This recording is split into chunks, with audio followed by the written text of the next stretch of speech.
Sur le papier, l'agenda politique de 2019, c'est la réforme de l'assurance chômage, celle du secteur public et la transformation du système de retraite. Le 1er janvier, le macronisme s'est affiché debout, déterminé à maintenir le tempo des réformes, à préserver l'ordre républicain et soucieux tout au plus d'organiser une grande consultation citoyenne pour prendre acte de la colère jaune. Passera pas, c'est la question de tous les commentateurs pour 2019. Une interrogation qui voile pourtant une évidence manifeste dont le discours du 1er janvier est plus que jamais emblématique. Le macronisme est et reste une grande intention armée de moyens dérisoires et anachroniques. Il est au fond le reflet d'un échec intellectuel collectif. Pour en prendre toute la mesure, attardons-nous sur la vision qui sous-tend la volonté de réforme présidentielle. C'est le passage le moins commenté du discours des vœux. Or, c'est précisément celui qui révèle au grand jour ce qui cloche depuis les débuts et continuera à clocher dans le macronisme. Ce que l'on pourrait appeler le grand hiatus du macronisme. En arrière-plan, qu'y a-t-il si l'on reprend les mots du président ?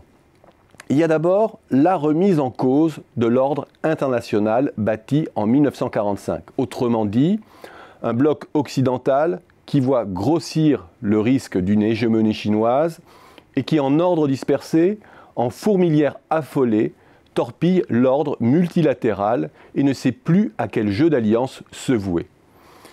Il y a ensuite des changements technologiques profonds, au premier rang desquels l'intelligence artificielle, qui transforme en profondeur notre façon de produire et de consommer, et interroge notamment sur la place du travail. Il y a encore un capitalisme ultralibéral et financier moribond, trop souvent guidé par le court terme et l'avidité de quelques-uns, il va vers sa fin, nous dit le président. Constat pour le moins lourd d'implications. Et puis, il y a toute une série de risques d'ampleur inédite qui menacent de faire vaciller nos démocraties, notre prospérité et le rêve européen. Intervention de puissances étrangères étatiques et privées qui se multiplient, infotoxicité, migration, terrorisme, dérèglement climatique, etc. Face à cela, que nous dit le président ?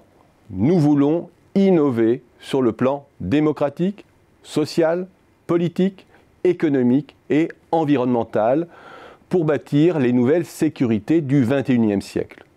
Je reprends là encore ces termes. Autrement dit, Macron revendique le besoin de nouveaux logiciels politiques inédits.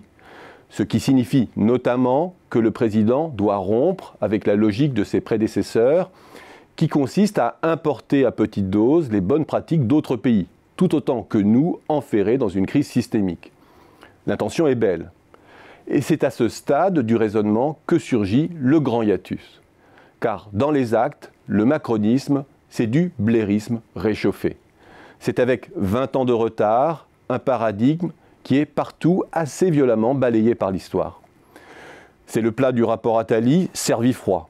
Le rapport de l'avant 2008 compile de toutes les réformes qui dormaient dans les tiroirs de Bercy et de l'OCDE depuis 30 ans.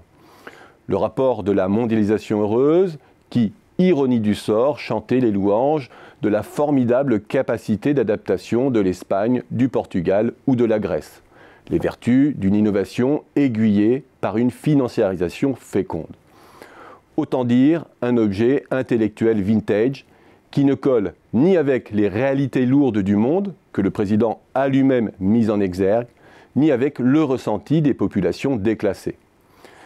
C'est cela, pour l'instant, le macronisme, un conformisme désuet à mille milles de l'innovation politique qu'il prétend incarner et des constats forts et lucides qu'il pose en préambule. C'est une pensée en crise, piégée dans le même déni de réalité que celui que le président reproche à ses prédécesseurs, et qui pousse les électeurs dans les bras de vrais apprentis sorciers, à défaut de vrais innovateurs.